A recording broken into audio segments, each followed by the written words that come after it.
the question is what defines Islam?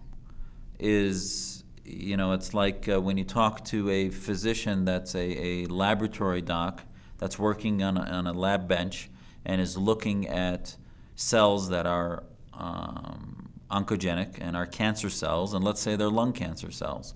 If that doctor, all he does is look at those cells in a test tube that are cancerous and growing and metastasis and dividing, he would think that all lung cells are cancerous. But if you look outside that and you examine the rest of the lung, you realize that this is a mutation, this is a problem. Now, if that mutation is spread, you say, wow, this lung has a number of areas that are affecting its function. But the general organ is healthy. It's the same thing with the Muslim community and Islam. What is Islam? Islam has a history.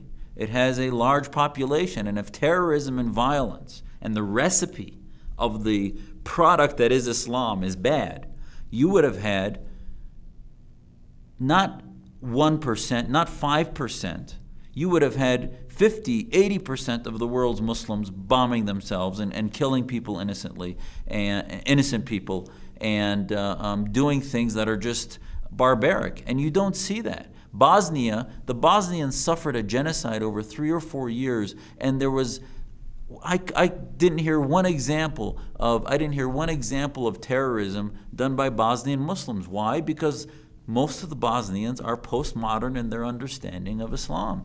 And similarly, in Islamic history, most of Islamic rule was not by Sharia, it was dynasties. Actually, Islamic rule ended after the Prophet died, and you could make an argument that the 4 caliphs for the first few decades after the Prophet were based on Islamic rule, but after that, it was all dynasties. So, as I mentioned before, there is a history that is part of Islam, but the other part of Islam is what Muslims believe and practice.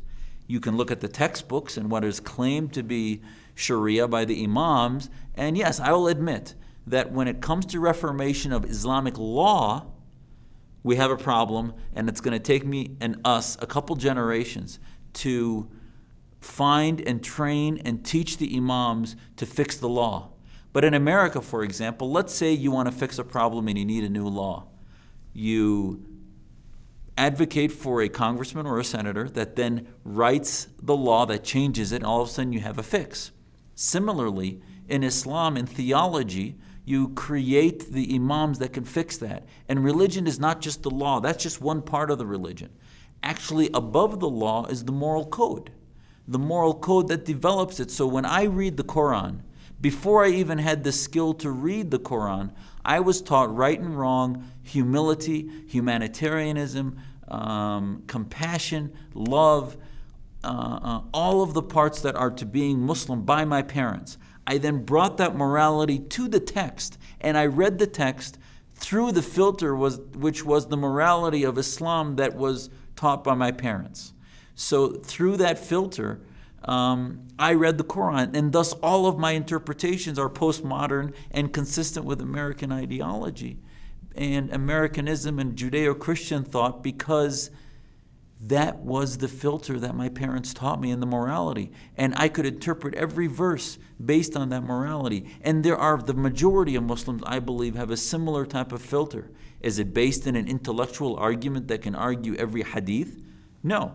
We have to train those scholars, but those scholars, before you put them through Imam school, through the Al-Azhar or whatever, through the right schools, you have to create moral individuals, which I believe many of whom exist, but we've just lost the theological part where there are no educational systems created, and that's what forums like ours want to do, is create avenues to where imams and scholars can be created that take that moral code and start to develop law that is not based on corruption, which is currently what created that moral code, but actually based on a loving, just Islam, no different than the loving, just Judaism and similar Christianity.